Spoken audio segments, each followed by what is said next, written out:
Well, I don't know about you, but I work in a shop that's not overly big. 20 feet by 24 feet, give or take. It's actually not bad and it's good enough for what I need, but there's some that might think it's pretty big. There's some that might think it's actually pretty small. One of the things I realized on this channel is that I've never done a shop tour to actually show all of you my shop and how I've got it set up, and maybe you guys can gather some ideas from it. So stay tuned through this, and I'm going to walk you through different areas that I have in my shop. You'll see some of the tools that I've got, some of the different setup that I've got. Make sure to let me know in the comments below what you think. Now, before we get started, one important thing is we have a door hanger that says, "Quiet, please. Filming in progress." And I've got another one too for when I'm using the tools, because the last thing I want is the kids coming in here while I'm using a tool and something going sideways. So something like this, very important. So the first thing I was going to show you is that my shop is not what you would call an overly pretty shop. It was actually built in the mid 1970s. It's essentially the equivalent of about a two-car garage. So it's got some decent space, and it's got one garage door right here and then one man door. But as you can see from the wall behind me, it's got some really, really old drywall on it. That's just nailed in and still hasn't been painted. So one of the things that I'm still working on is gradually upgrading things here and there, which I'm sure all of us are probably doing in our shops. But let me show you the rest of it. Okay, so starting over here, where I keep my laser engraver on top of a table that I made with just some pine that was given to me, as well as some 1/2 inch MDF. So it's not incredibly heavy duty, but it definitely works really well. If you've seen a lot of the projects that I've done before, the jigs that I've made, you've seen a lot of MDF. I really don't like MDF. It's just, I had quite a bit of it that I was trying to use up, which I've pretty much now done. So I'm actually kind of happy to be moving back towards plywood. So this is the table that I keep the laser engraver on. And right here, this is where I put my laptop to do things like editing videos, but also running the laser engraver, because it's all run through the computer on Lightburn. So super handy for that. Down below, I don't know if you're like me, but I keep nuts and bolts and screws from absolutely everything, because I never know when I'm going to need them. I mean, I actually have the nuts and bolts from my kid's crib about 15 years ago. And funny enough, last year I was using my snowblower in the wintertime, and it actually broke the shear bolts on it because it caught on something.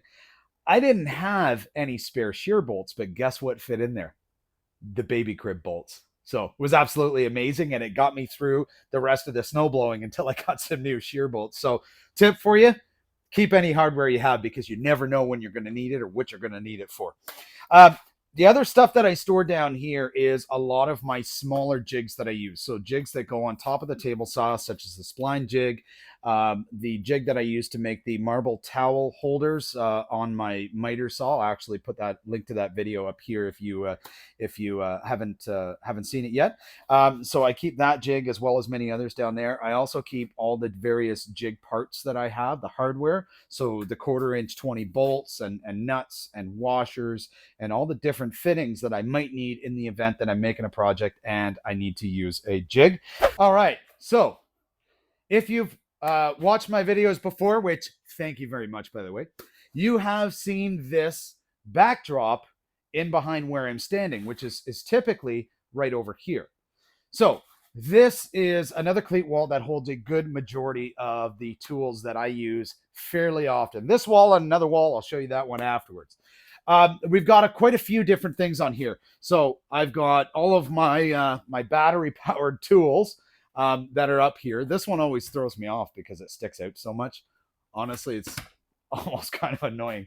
But so I've got all my different types of cordless tools up here. I've got my battery charger, and I was very fortunate here because when I moved into this house, this shop was already here, and it already had a plug up there. So it's perfect position for me to put my charger, which I can just go like that, and boom, it starts charging the batteries. Using the cleats again, my son made me these. If you got a 3D printer, my son has one. He made me these rigid battery holders, which are super cool. because I just slide them in like that. It's so handy and so easy. And then I've got some other stuff here. So I've got this sandpaper shelf here.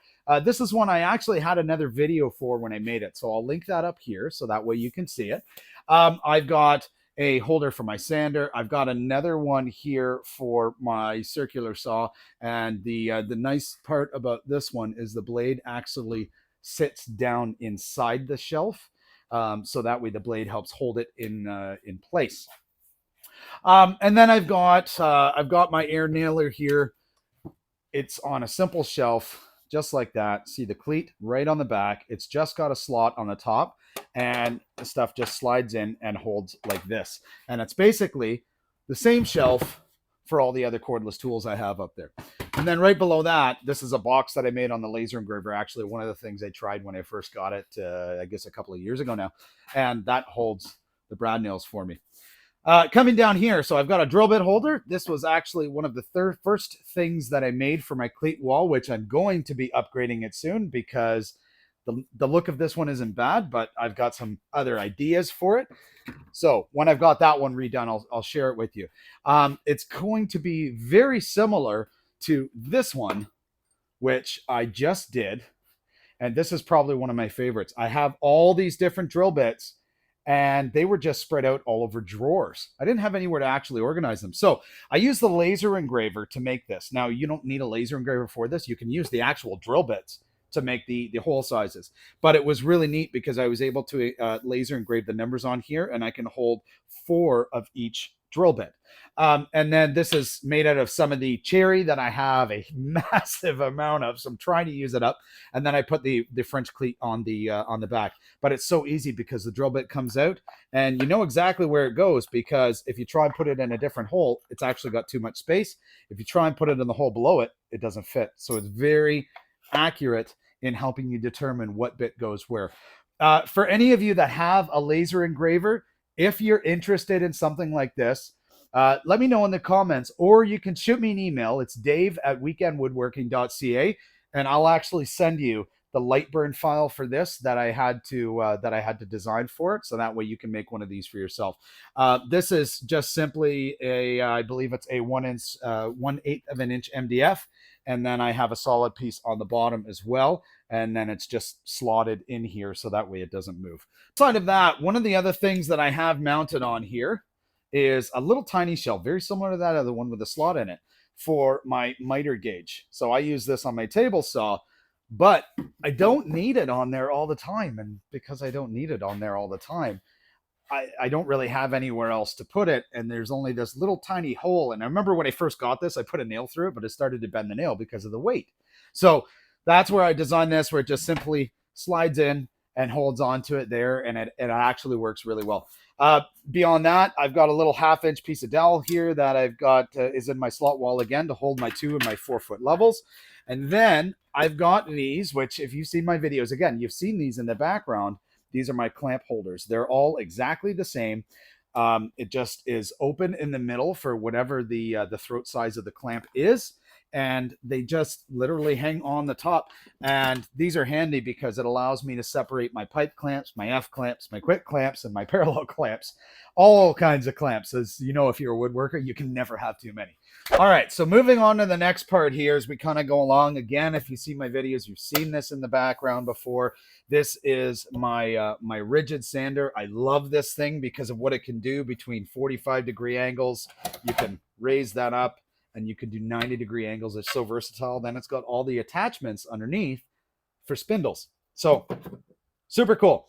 Now, this just sits on top of a Husky tool cabinet I've got here. Now, I like to do not just woodworking, but I like to do stuff with small motors and whatnot too. So I've got a lot of mechanic tools. So open up my drawer. I've got wrenches and all kinds of other stuff, side cutters, that sort of thing. As you can tell, it's a little bit of a organized chaos mess. I don't know, but it works for me because I know exactly where all my side cutters, pliers, wrenches, and everything are. They're in this one drawer here. Over here to the side of it, this is something that I just recently made for holding my glue gun. So I use this glue gun whenever I've got to use my planing sled to run stuff through the planer, so that way I can get a flat edge.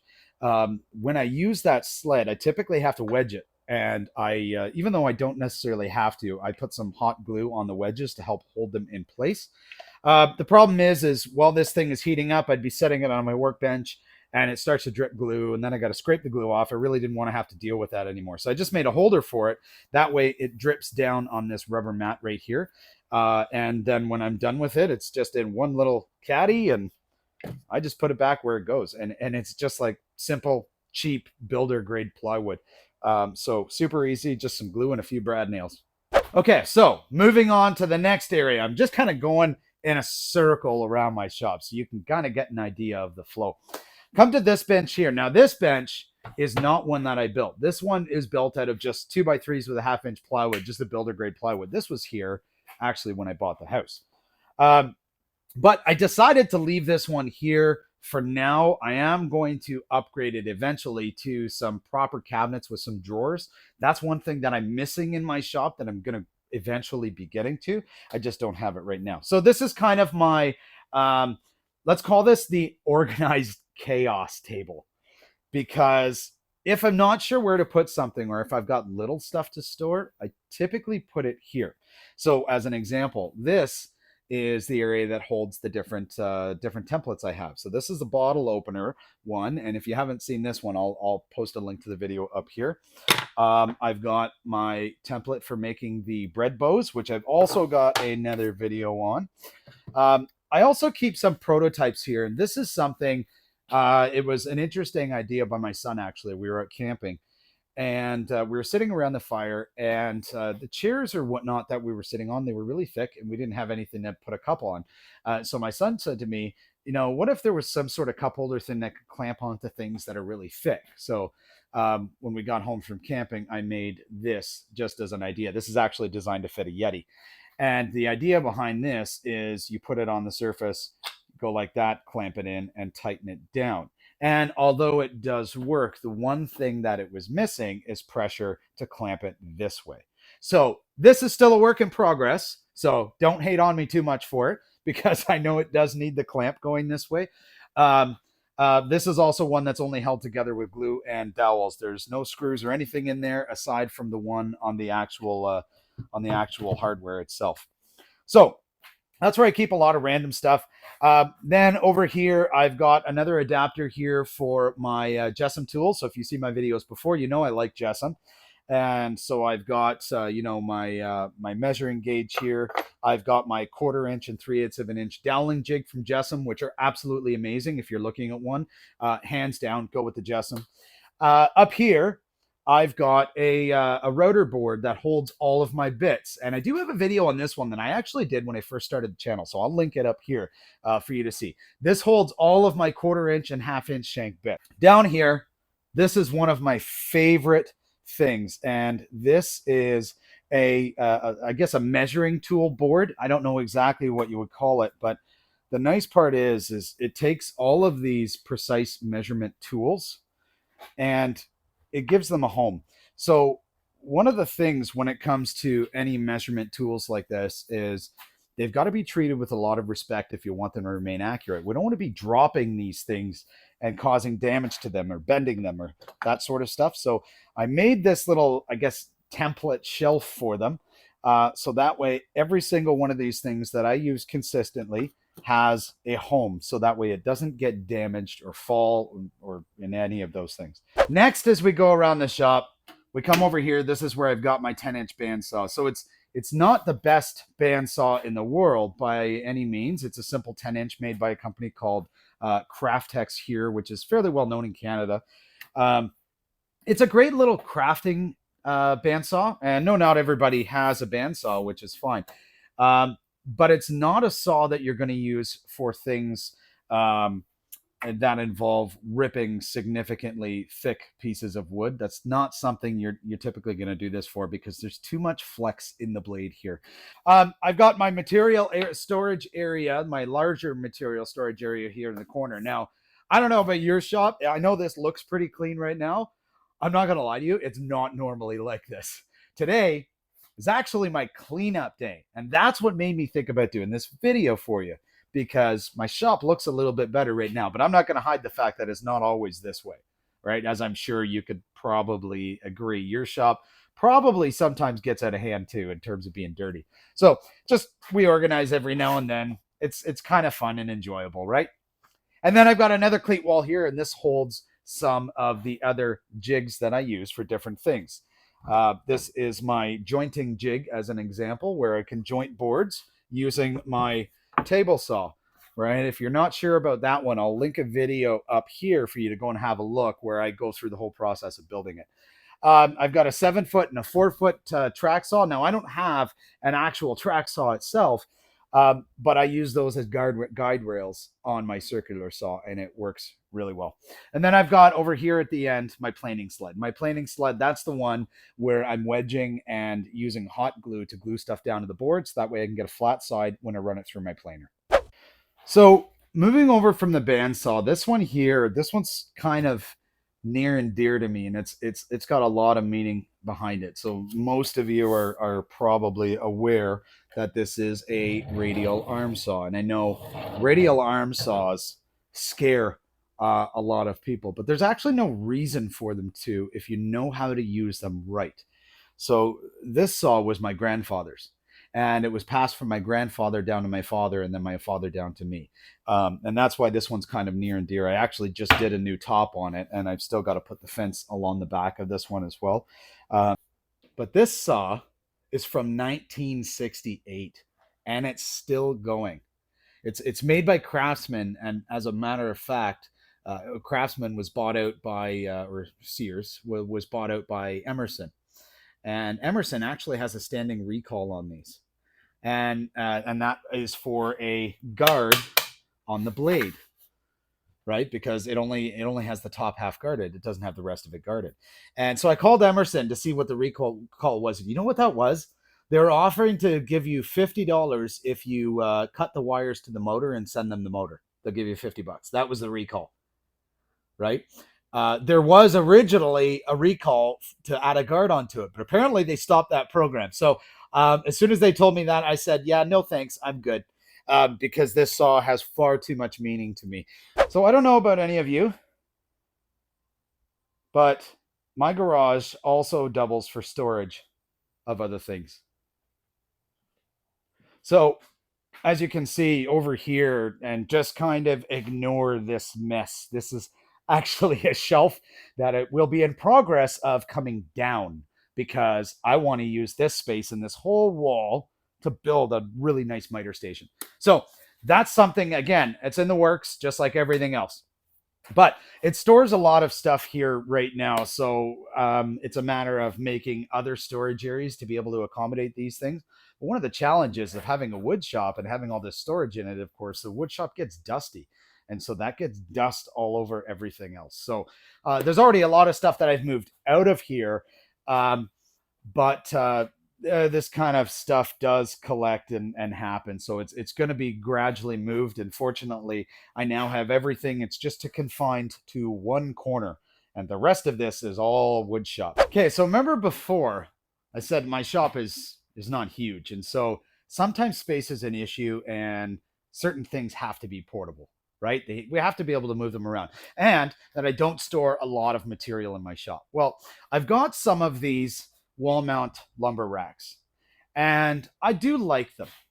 My one beef with them is when they're spread out, they can cause bowing in the wood. So that's something that I don't like. Now, fortunately, I had a bunch of cherry wood, such as this piece here. If you can tell, it's got a little bit of a warp to it. And so with this shelf, I sometimes put the wood on it and flip it in the opposite direction to help try and encourage it to go back flat again. Not going to say that it always works, but I try. But this is where I keep different types of lumber. So I've got some poplar. I've got some smaller pieces of cherry. I've got some plywood on here.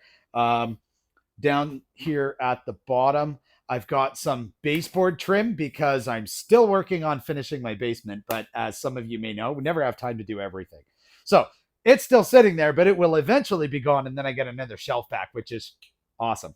So outside of that, I've also added a little shelf over here, and I keep most of my maple materials on there. That's usually the one type of wood that I have the most of, and the easiest to access here where I am. Beyond that, many of you have seen this before. This is where I keep my miter saw. Now, the downfall to this area, as you can see, there's no enclosure for it. So when I'm cutting something, all it's doing on the backside here is just blowing all the dust all over everything. So I do add some dust collection to it, but the dust collection on these saws is really not that great. So most people have hoods or something like that that go over top. So the area that I showed you before, where I've got my radial arm saw, that's going to be turning into a miter station once I get that shelf with all that storage stuff taken down. So I'm really, really excited about that. But for now, this is what I've got. So this is what I've got to make do with. At least I have some sort of a space for it. Now, the other thing I'll be considering is actually upgrading this here, because the downfall, this is a rigid 12-inch sliding compound miter saw. The downfall with this one is how far out the back this has to come. I'd like to have the saw closer to the wall. Now, you remember what I was saying about portability, right? My shop is not incredibly huge. So sometimes I do have to have stuff on wheels that I can move around. This happens to be one of them. So this is my dust collector, AKA shop vac. And it's very simple. I've got one of these dust cyclones that I picked up from a big box store that will remain nameless. And then underneath, I've got my shop vac. And the nice part about the dust cyclone separator is that I get very, very little dust in there and clogging up the filter. And I've got it simply, I took the wheels off the shop vac, so that way it can't really roll around in that holder at all. And I've put this whole thing on caster wheels, so that way I can roll this thing around my shop. And then on the back, I've got a little holder for the vacuum cord and for some of the attachments, just to hold them in place. So it's this bit of a pain about a smaller shop that doesn't have a dust collection system, is that you don't have stuff plumbed in readily accessible where you just have to open a dust gate to allow the airflow through. Whenever I need a dust collector, I've got to wheel this over to the tool. So it's a bit of a pain there, but it's not the end of the world. So another one here, and as you can see, we're pretty much around the whole shop right now. I just have to show you the middle. So just wait for that, because that's where the action happens. This is my DeWalt 735 planer sitting on top of a portable table that I made with caster wheels that lock and everything on the bottom. This is simply made out of, again, pocket holes and glue. It's 2x4s. And at this point, aspen plywood was the cheapest. So I got some 1/2-inch aspen plywood and bolted it down. And this thing has been absolutely amazing. Now, the bonus to this planer is the dust on the back. It's got its own dust collection. It's got an active system in here that blows the dust out. So the dust goes down and into a bag that I've got down below. So you've probably, if you know this planer, you've probably seen the bags before. They're not the best. Yes, they still let some dust through, but that's why having the air filter is so important. Moving to the center of the area, this is my rigid table saw. Now, the one thing that you can see about this is a table saw, I guess, that gets a lot of bad reviews because of issues with the table, with the steel leaps or anything like that in them. And probably the single largest one is the actual fence system that comes with the saw, because many people say that it just doesn't stay square. Now, although I never had an issue with the fence, one of the things that I do every now and then is I keep an eye on auction sites, and you'd be surprised with some stuff that you find at auction sites. This one here was at an auction that was about 30 minutes away from me, and this was a Shop Fox fence system. For some reason, I guess somebody returned it. I don't know why, but I was able to get this fence for about $100. And so I had no issues with the other fence that was on here before. Mine actually held in place nicely and was perfectly square.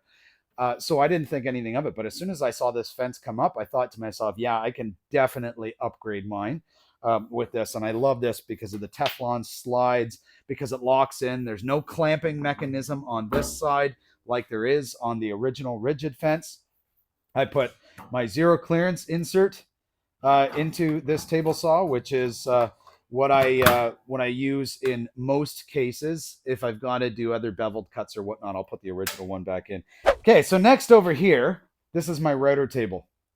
So this is actually what I just changed out. So I just built this. I think it was last night or the night before. I had another fence on here before with a couple of wood panels, and for so I could never ever get it to be square.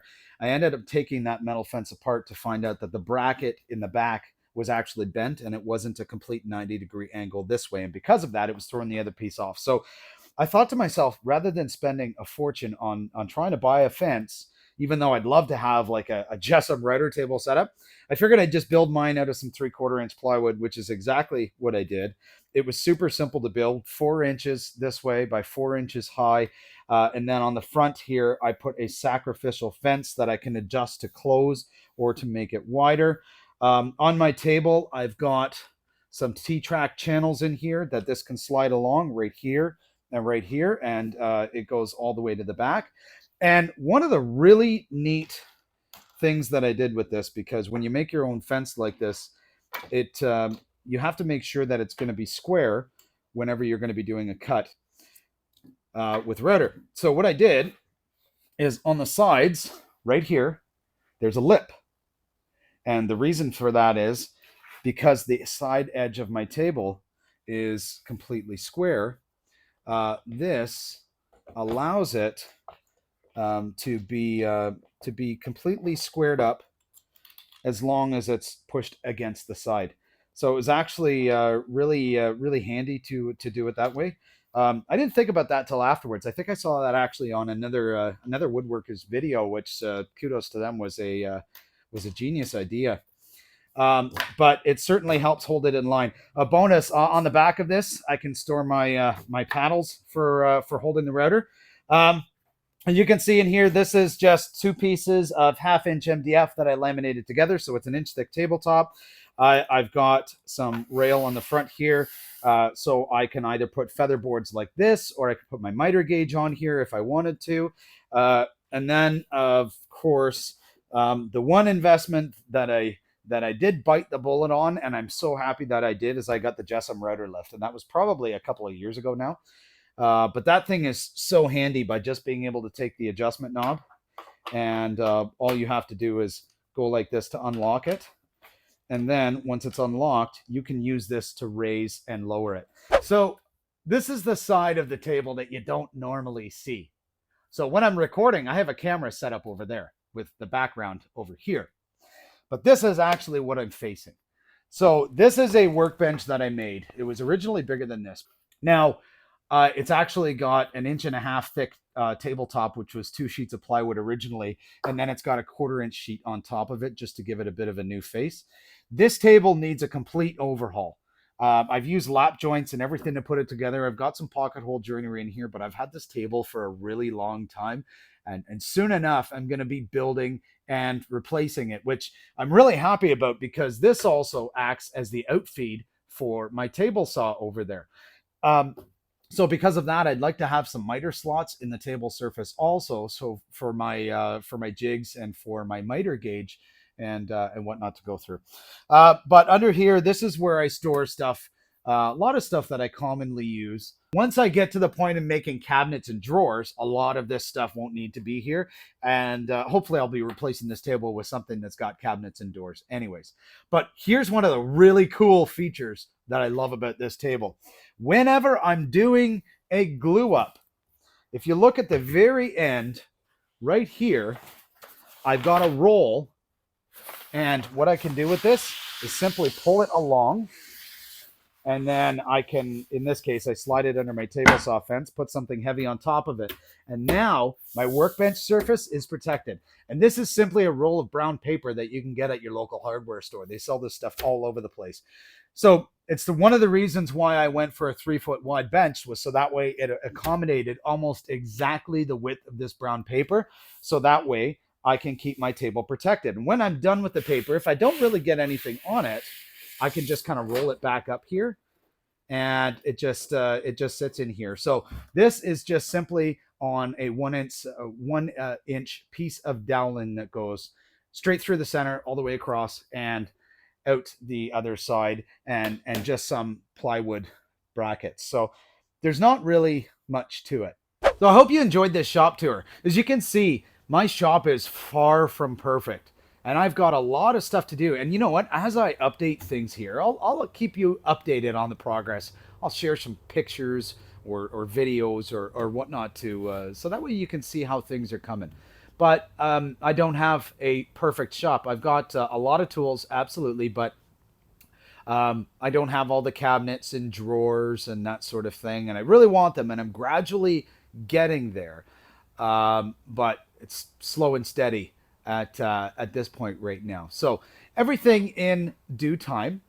But even though I don't have all the fancy stuff um, in my shop, all the fancy cabinets and all that sort of thing, this is actually one of my favorite spaces, and I really enjoy my time out here. It's actually a lot of fun.